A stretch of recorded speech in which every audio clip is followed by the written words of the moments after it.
오늘 하나님께서 우리에게 주신 말씀은 로마서 6장 15절에서 23절입니다. 하나님의 말씀을 봉독합니다. 그런즉 어찌하리요? 우리가 법 아래에 있지 아니하고 은혜 아래에 있으니 죄를 지으리요? 그럴 수 없느니라. 너희 자신을 종으로 내주어 누구에게 순종하든지 그 순종함을 받는 자의 종이 되는 줄을 너희가 알지 못하느냐? 혹은 죄의 종으로 사망에 이르고 혹은 순종의 종으로 의에 이르느니라. 하나님께 감사하리로다. 너희가 본래 죄의 종이더니 너희에게 전하여 준 바 교훈의 본을 마음으로 순종하여 죄로부터 해방되어 의에게 종이 되었느니라. 너희 육신이 연약함으로 내가 사람의 예대로 말하노니 전에 너희가 너희 지체를 부정과 불법에 내주어 불법에 이른 것 같이 이제는 너희 지체를 의에게 종으로 내주어 거룩함에 이르라.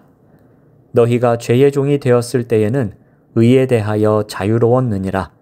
너희가 그때에 무슨 열매를 얻었느냐? 이제는 너희가 그 일을 부끄러워하나니 이는 그 마지막이 사망임이라.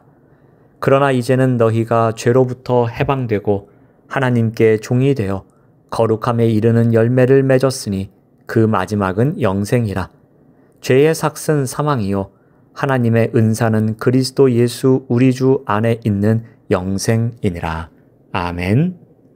오늘 말씀의 제목은 두 종입니다. 바울은 오늘 본문에서 인간을 바라보는 독특한 관점을 제시합니다. 16절 말씀을 봅니다. 너희 자신을 종으로 내주어 누구에게 순종하든지 그 순종함을 받는 자의 종이 되는 줄을 너희가 알지 못하느냐?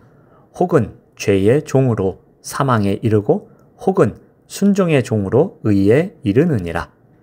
우리는 흔히 자유인이라고 생각합니다. 나는 내 인생의 주인이다. 나는 내 마음대로 살 수 있다라고 생각합니다.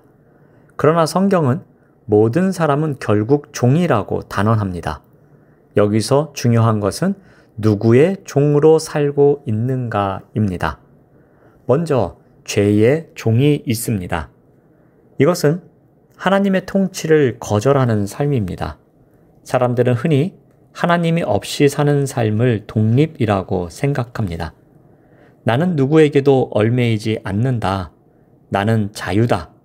그러나 성경은 그것을 자유라 부르지 않습니다. 하나님을 떠난 삶은 반드시 다른 주인의 지배를 받게 되기 때문입니다. 인간은 결코 스스로 주인이 될 수 없는 존재입니다. 피조물은 창조주로부터 독립해서 살 수 없습니다. 그래서 하나님을 떠나는 순간 우리는 죄의 지배 아래로 들어갑니다. 죄의 종이 되는 것입니다.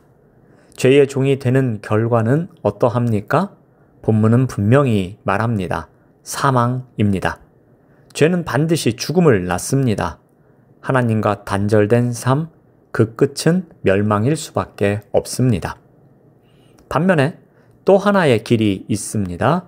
그것은 바로 순종의 종입니다. 순종의 종은 누구입니까? 바로 하나님의 지배를 받는 자입니다. 하나님을 나의 주인으로 모시는 것입니다. 순종의 종은 단순히 율법적 행위를 말하는 것이 아닙니다. 복음의 약속을 믿음으로 붙잡고 그 믿음을 삶으로 드러내는 것이 바로 순종입니다. 그래서 바울은 순종의 종은 의에 이른다고 말합니다. 여기서 의란 단순히 도덕적인 착함이 아니라 하나님이 주시는 구원의 현실을 말합니다. 순종이란 하나님께 속한 자로서 생명으로 향하는 길입니다. 그런데 본래 있던 자리는 어디입니까? 17절 말씀을 봅니다. 하나님께 감사하리로다. 너희가 본래 죄의 종이었다라고 합니다. 이전에는 죄의 종이었습니다. 자유로운 것 같지만 사실은 죄의 지배 아래서 있었습니다. 스스로 선택한 것 같지만 그 선택의 뿌리는 죄가 자리하고 있었습니다. 그런데 어떻게 되었습니까? 17절 말씀을 계속 봅니다. 너희에게 전하여 준 바 교훈의 본을 마음으로 순종하여 복음이 전해졌습니다. 그리고 우리는 그 복음을 마음으로 받아 순종했습니다. 그 순간 전환이 일어난 것입니다. 이전에는 죄의 종이었으나 이제는 말씀을 순종함으로 죄에서 해방되어 의의 종이 되었습니다. 18절 말씀을 봅니다. 죄로부터 해방되어 의에게 종이 되었느니라. 이쪽에서 저쪽으로 옮겨졌음을 의미합니다. 죄의 지배에서 벗어나 이제는 하나님의 의에 묶여 살아가는 자리로 초대받은 것입니다. 바울은 두 종노릇에 대해 비교하면서 각각의 삶이 어떠한 결과를 낳는지 분명하게 설명합니다. 먼저 죄의 종의 결과입니다. 20절에서 21절 말씀을 봅니다. 너희가 죄의 종이 되었을 때에는 의에 대하여 자유로웠느니라. 너희가 그때에 무슨 열매를 얻었느냐?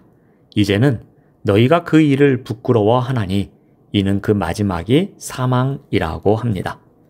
죄의 종으로 살 때는 겉보기에 자유로워 보였지만 사실은 방종이었습니다. 그 결과는 결국 부끄러운 일뿐이었고 마지막에는 사망에 이르게 되었습니다. 이것이 죄의 종의 삶의 열매입니다. 의의 종의 결과는 어떠합니까? 22절 말씀을 봅니다. 그러나 이제는 너희가 죄로부터 해방되고 하나님께 종이 되어 거룩함에 이르는 열매를 맺었으니 그 마지막은 영생이라. 그러나 복음을 받아들이고 하나님께 속한 순간 우리의 신분은 바뀌었습니다. 이제는 죄에서 해방되어 참된 자유를 누리게 되었고 거룩함의 열매를 맺으며 결국은 영생에 이르게 됩니다. 이것이 하나님께 속한 종의 삶의 열매입니다. 6장의 결론에서 바울은 죄와 하나님이 완전히 정반대되는 점을 강조합니다. 23절 말씀을 봅니다. 죄의 삭은 사망이요 하나님의 은사는 그리스도 예수 우리 주 안에 있는 영생이니라. 여기서 두 가지 사실이 분명하게 드러납니다. 죄는 대가를 치르게 됩니다. 죄의 결과는 반드시 사망입니다. 하지만 영생은 선물입니다.